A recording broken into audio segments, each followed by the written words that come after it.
Hi friends, మా చెట్టుకు కాకరకాయలు కాసినాయి. ఎందుకంటే కర్ర కాకరకాయలు కాసినాయి. సూపర్గా ఉన్నాయి కాకరకాయలు. పొలాల అమావాస్యకి ఇవి నైవేద్యంగా కర్రీ వండుతాం మేము. ఇక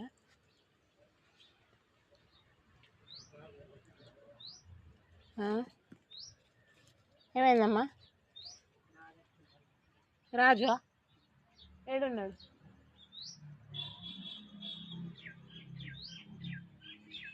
ఎంత బాగున్నాయి కాకరకాయలు. ఇవన్నీ మేము పొలాల అమావాస్యకు తెంపుతాం. తెంపి నైవేద్యంగా కూర వండుతాం. అంటే పొలాల అమావాస్యకు పెద్దలకు పెట్టుకుంటారు, కానీ మేమైతే పెద్దలకు పెట్టుకోం, కానీ నైవేద్యం అయితే వండుతాం మా ఊళ్ళకి. మా చెట్టుకు ఫస్ట్ సరి కాసినాయి కర్ర కాకరకాయలు. ఎంత సూపర్గా ఉన్నాయి చూడండి. ఇదిగోండి, మీకు చూపించుదామని వీడియో చేసిన. వీడియో ఇస్తే లైక్ చేయండి, షేర్ చేయండి, సబ్స్క్రైబ్ చేయండి, షేర్ చేయండి. Thank you so much.